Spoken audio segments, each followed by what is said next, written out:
Dear students, GPS CLAT Academy at Gyanodaya, a senior secondary school at Sikar, supports its students in their CLAT preparation.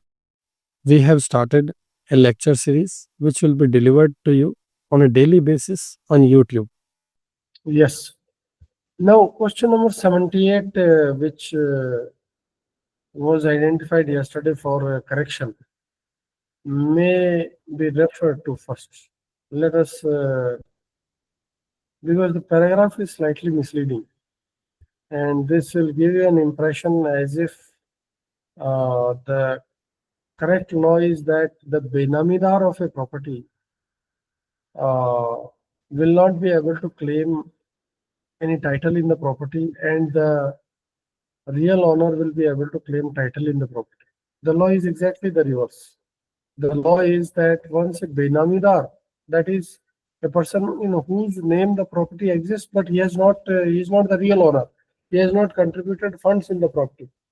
So the real or beneficial owner is somebody else, and property is held in the name of somebody else. Suppose X has a house property, and he uh, executes the title deeds of the plot on which the house is constructed in favor of Y. Then, without receiving any consideration, just for the sake of parking the funds used in acquiring the house property. Usually, this is done to hide the income from unknown sources. Usually, government servants will be many a times they are found to do this, or people who evade the taxes, the people who have unaccounted wealth on which you have not paid the taxes, or on which is not through earned through known sources of income. Usually, in such transactions, the Benami transactions come into existence. The government basically wants uh, property transactions to record of property transactions should have the integrity and should have the transparency. So they are transparent, and uh, they are they have the reputation of integrity. That kind of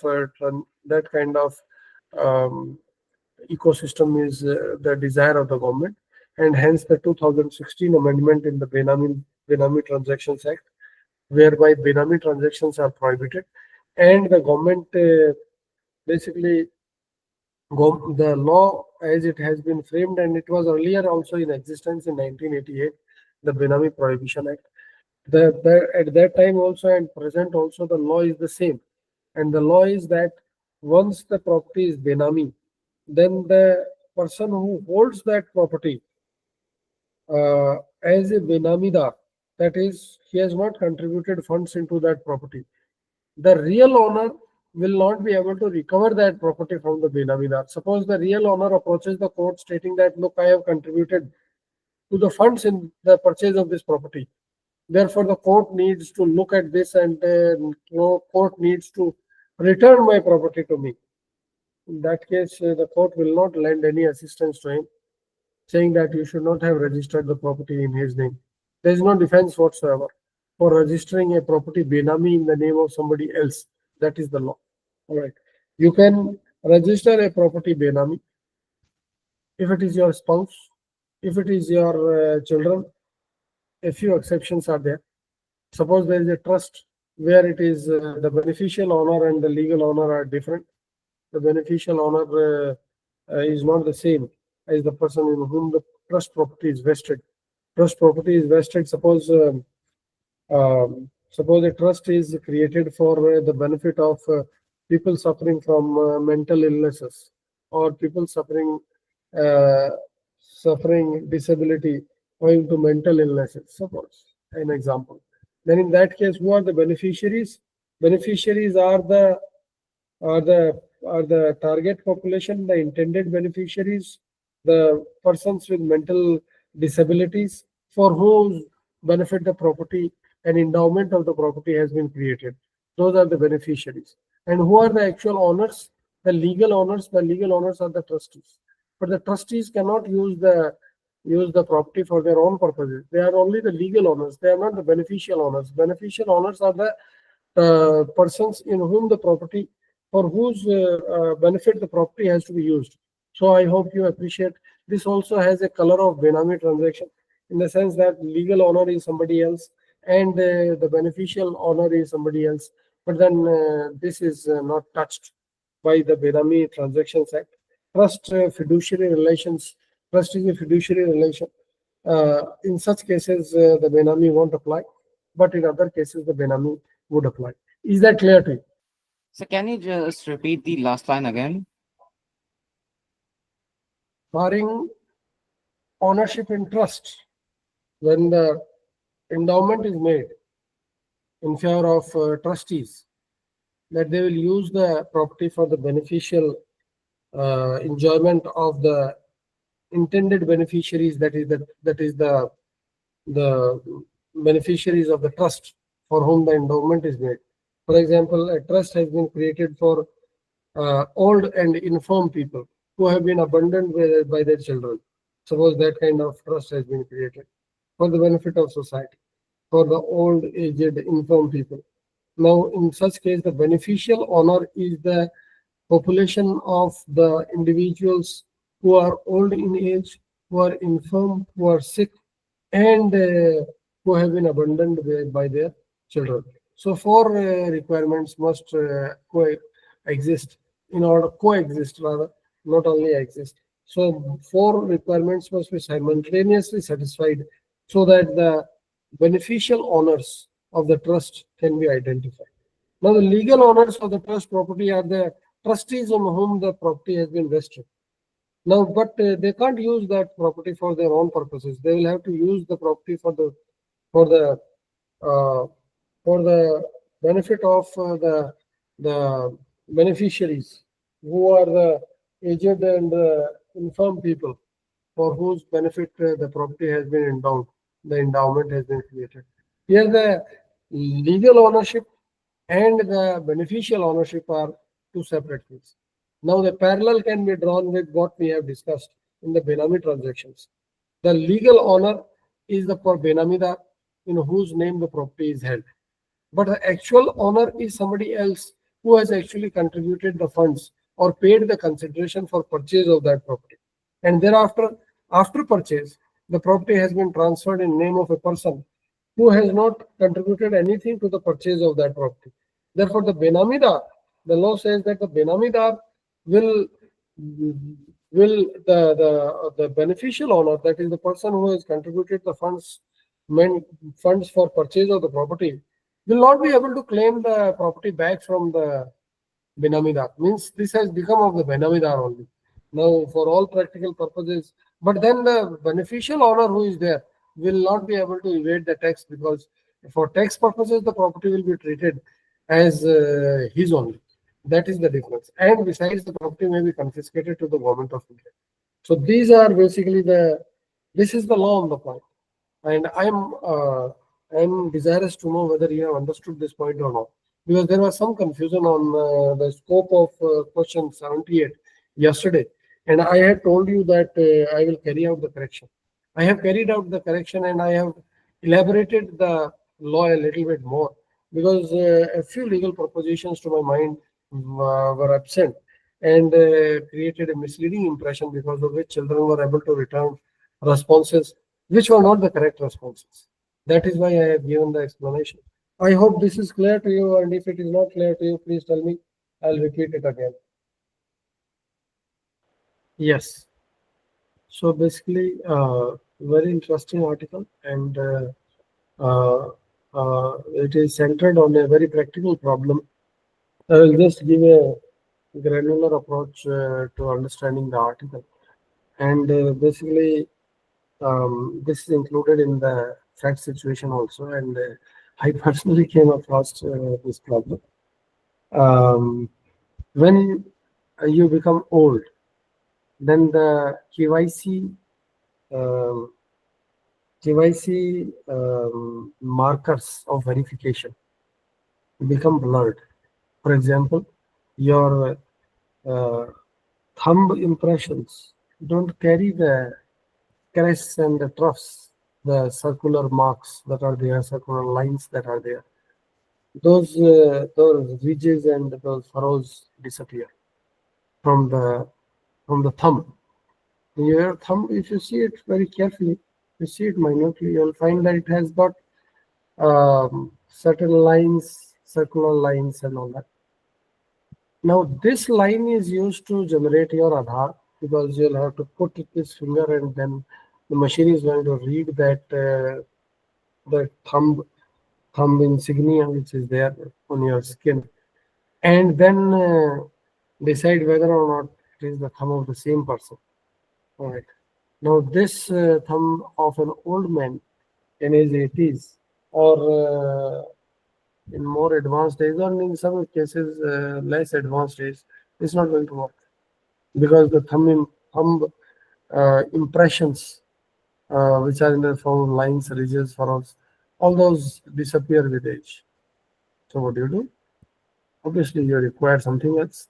Likewise, suppose somebody is a acid attack survivor, and unfortunately the acid reached the eyes and obliterated the eyes. Then how do you have an Aadhaar card made, which is made of, which is the base information is the cornea, the shape of the cornea. Then the cornea is gone because of the unfortunate mishap. So what do you do in such a case? You require a different parameter for the KYC. This is what the case talks about. And the different parameter for the KYC is also justified from the fact that digital access has been now declared as a component of Article 21 and a component of Article 14 and 15 of the Constitution of India. So digital access, then if it is declared a component of Article 21, what is Article 21 saying? Article 21 says that the state, what does Article 21 say? Can anyone tell me? What is Article 21 say? Yes, Tamishka? Right to life and liberty. Yes, right to life and liberty. So what does it say? State shall not deny to any person the personal liberty, the right to life and the personal liberty. This is what it says, right? So does it amount to denying the person the right to life or personal liberty? If you want to be able to have digital access, can it be said that you are being denied the right to life? Yes, you can be said. How? Because you see, in everything you require digital access. Whether it is you are reserving a ticket in the railways or in the aeroplane, or you want to pay your electricity bill, or you want to search your bank account, you want to make a bank statement. For everything, you accessing your bank account details and so on and so forth. For each and everything, we have the digital component built into our lives. And if the digital component disappears, then life would become very, very troublesome. It will the ease of living would fall by many notches. So the right to life definitely incorporates right to a meaningful life, as has been held by the Supreme Court, that anything that makes the right to life meaningful, anything that makes living or life meaningful is included in the right to life. For example, clean air or clean water, you have right to shelter. All these are included within the right to life. Likewise, in the expression personal liberty, many things are included. For example, the right to speedy trial in case of criminal cases particularly, that is also included. From the 1970s onwards, Hussein Ara Khatun bunch of cases that established. So you see, whether it is right to life or whether it is right to personal liberty, the lack of access, lack of digital access can create discrimination, in the sense that people who have access and people who don't have access are very differently circumstanced people. and the economy, the communities processes act to facilitate and to hinder the access of these people to community services in very significant ways.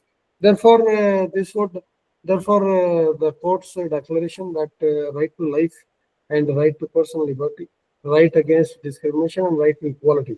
Those are the three articles which are being discussed by the by the Supreme Court. Those articles envisage that the digital access uh, is also built into those articles.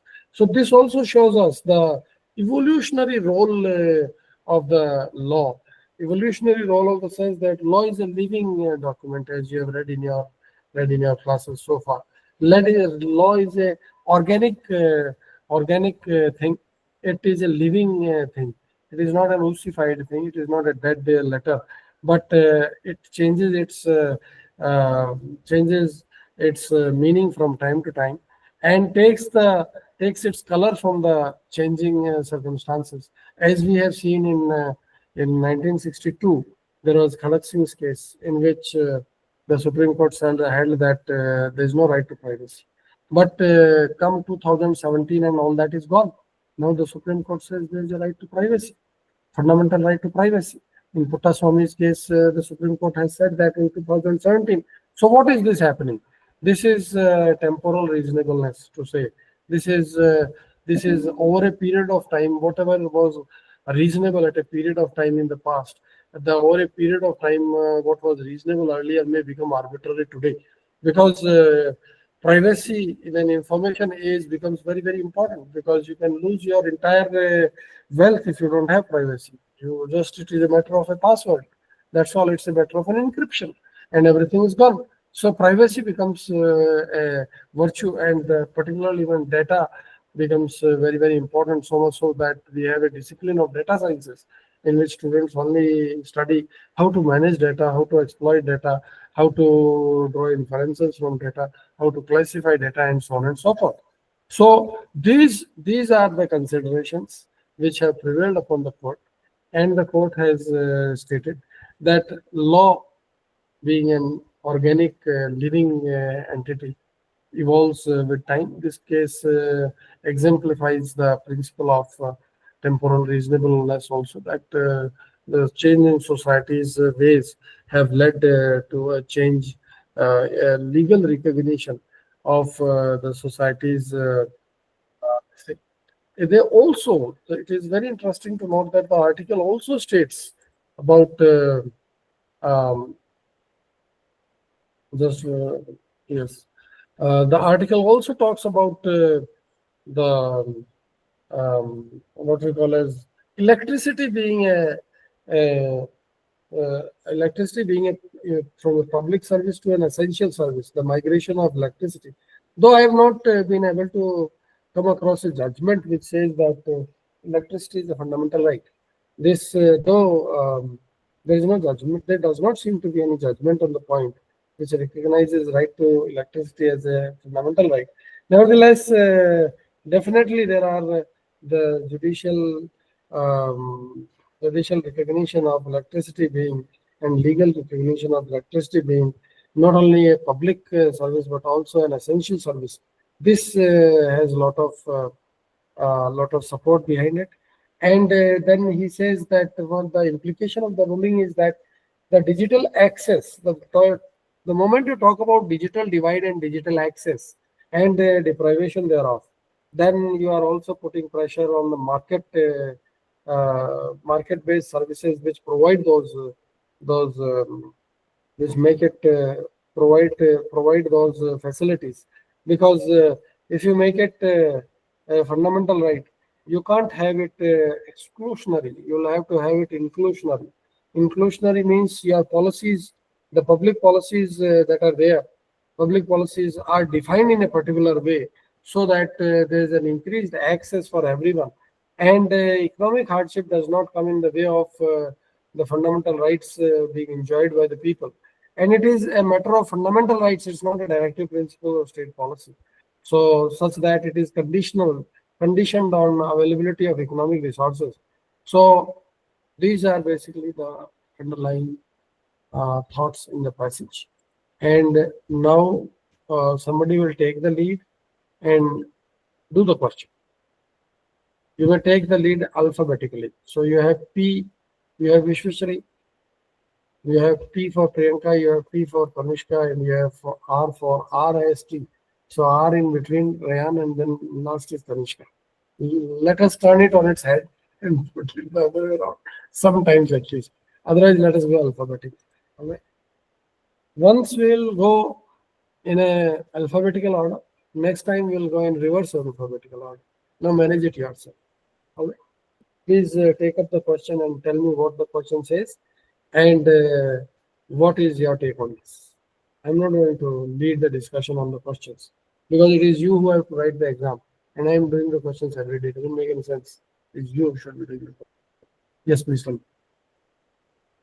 I think this is the question 82 shared on your screens also. Take the lead according to the rule laid down and take up the question and tell me because this question needs to be taken up. Both the responses are incorrect. Yes. Though I already discussed this question in the course of discussing this article. Yes, you can do it. First is Vishwashri. Vishwashri, would you want to? She was not there when the discussion was taking place. And she is too young also. It doesn't matter. So take next person. Yes. Next person after B comes P. Priyanka. Yes, Priyanka. After Priyanka comes R. Rayan. After R comes T. Kanishka. Alright. Yes. Yes, Priyanka, your turn. Please tell me what the question is and what is your take on the question. I will supplement it necessary. So this article basically talks about the policy paralysis that has taken place in India in the author's viewpoint, which has prevented India from acquiring a better pace of economic growth. Basically, you already read that India developed at a lower rate of growth in the pre-liberalization era up to 1990, and that was 3 to 3.5% that you may be familiar with. Now, a post-liberalization, post 1991, after the liberalization effects started surfacing, when the policy changes were introduced in 1985, now the rate of growth doubled to 6 to 6.5%. Now, this has created, in the author's opinion, an environment of smugness, an environment of complacency, and there is a um, fractured political, fractured polity that we have, in which the opposition is not in a position to provide an effective alternative to the present dispensation. And the narrative has not, political narrative has not focused. The Trump's policies have basically shaken up the whole world. But then Trump's policies subsequently it became apparent were directed more towards China than towards anyone else. And the author says that the Trump's actions are more in the realm of political economy rather than economic simplicity. The political economy means the share of the Chinese in the manufacturing, global manufacturing, is 30%, whereas the share of the Americans is 25%. So that is a very huge lead that China has acquired. And this gives a lot of leeway to China in global affairs. Its voice has become very, very strong. So the political fallout of the economic resurgence of China is not at all digestible for the United States. And they intend to flex their muscles and try and control the economy in such a way that they are able to continue with their political preeminence. In this set of international affairs, India has an important role to play. The author says that India should come out of its policy hibernation and take up the policy challenge in a very serious way, and try to be a little more aspirational, and try to achieve growth rates which are far in excess of the present growth rates. The author does not talk about the problem of percolation, that is dissemination of the benefits of growth down the rank and file. That part of discussion is beyond the scope of this article, because growth without its wide without reducing the income disparities is also another set of challenge that also has to be met. But that does not mean that initially the growth should not be there. The growth has to be there, and when you have something to disseminate, then only you can disseminate. When you don't have any growth, then what will you disseminate? So this is what the article talks about, and the article also says that the legal environment in the country, wherein the 1990 moment, when it talks about, basically that was a time when we did not have any foreign exchange to pay our debts in the international realm. So India was in a very tight situation, and in the circumstances, India opened up its economy, and there was a lot of FDI coming in, and there was this foreign exchange situation was eased a little bit, because we then acquired the foreign exchange required to pay our debts. So he says that the 1991 moment has come about because we were very smug. We thought that our we have a very good market, and people will queue up before us for making investments, whereas people queued up before China, people queued up before the other countries, Vietnam, Malaysia, and all those, but they never came to India. And that is symptomatic of that is the production linked incentive scheme of the government. Basically, this shows the presence of this scheme itself shows that the manufacturing sector has not picked up, and the government is making their efforts to make this sector robust by production linked incentive schemes and other incentive schemes. Yes. So now let us come to the questions. Now this is question number 16, I guess. Yes, it is question number 16. Now this is Priyanka, and after Priyanka you have Rayan, I guess. Rayan, yes. Yes, please, Rayan. Take up this question and explain.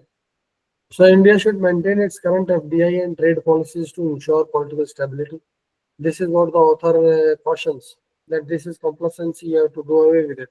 Anti-Chinese stance of the US administration is an economic opportunity, because it gives us an opportunity to make reforms.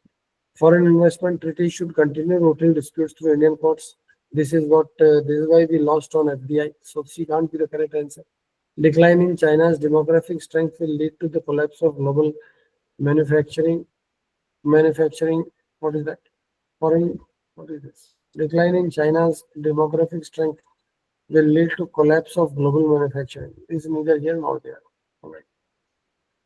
Chaliye. This is correct. This is correct. This is correct. This is correct. And this, yes. Please come to question number 21. Oh, this is something else. All right. Will you tell me what is this message? Yes. So basically, this Great Nicobar transshipment port, which is planned by the government. Transshipment means when you have a break in the journey, when then you don't have any organic link with the production capabilities, but you have only the shipment that is sailing on the high seas, changes the changes the vessel, and so loading and unloading is included. So it is a transshipment port. So suppose some sea liner is there, which is coming up to coming in the Indian Ocean and intends to get into the Pacific Ocean. and it is intended that the a different sea liner should carry the goods. Then you transship, means you unload from one ship and ship on the another another vessel. So the idea of this port itself is not a port in the regular sense, but a port of transshipment. So the the the concept is narrow, and in the author's opinion, the project has serious viability issues. First is the investment is far more, and the returns on the project are doubtful. So you have the problem of repayment of loans that have been taken. Secondly, second issue is that the availability of the cargo will also be an issue, the author says, because the of cargo for cargo availability, you have two competing ports nearby, and one is the port of Colombo, and another is our own port in Kerala, Vizag port they call it. So you have the availability of cargo, the volumes that are required for the port's viability, that is also doubtful. Then the author also raises a, another issue, and that is the port is far removed from the mainland, and because of that, the problem will come in its integration.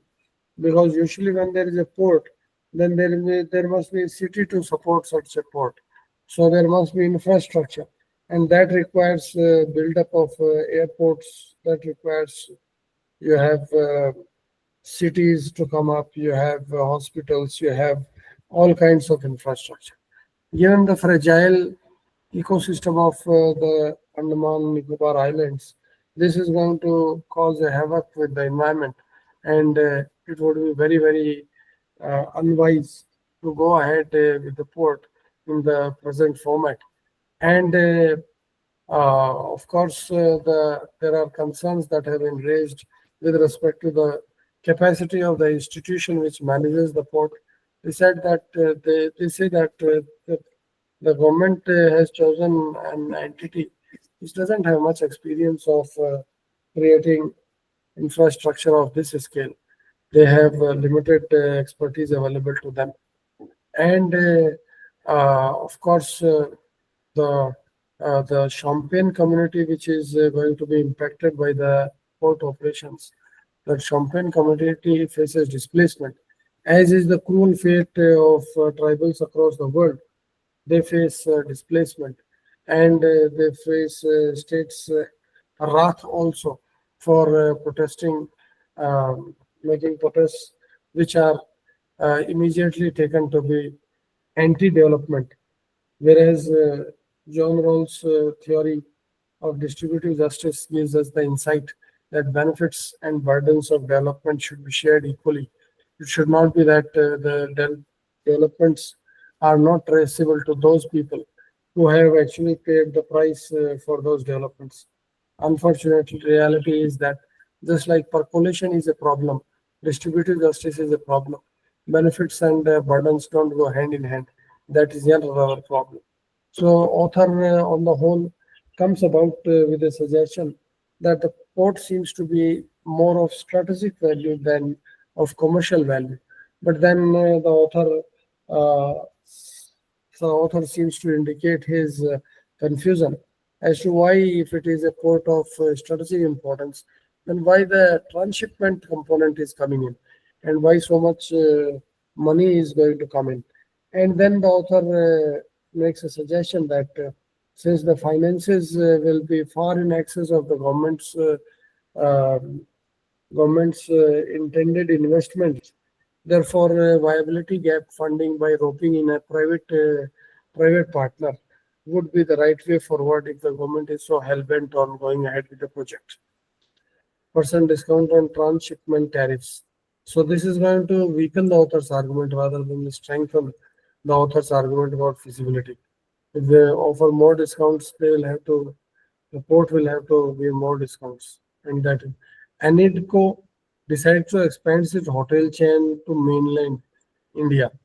So this is also going to strengthen the author's argument, but then this is peripheral in its scope.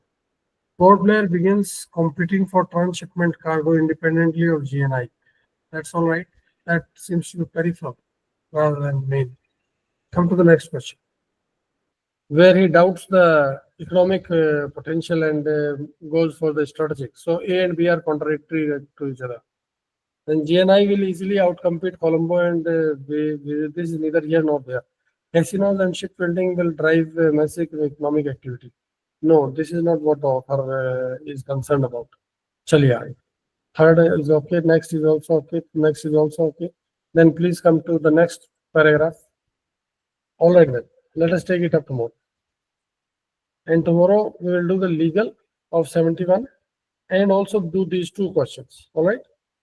These two passages which are remaining. So please come prepared, such that you don't have to read in the class, because we have widened the ambit of discussion by including students into the discussion of questions also. So this is going to take more time, but we have limited time. If we go on expanding the time, it cuts your time for self-study, which is not a wise thing to do, right? So please come prepared with a pre-read of this and 71 legal part. All right, see you tomorrow then. The lecture series revolves around discussion of mock papers. You can request us for the concerned mock papers. If you intend to join us in our daily discussions, you are most welcome.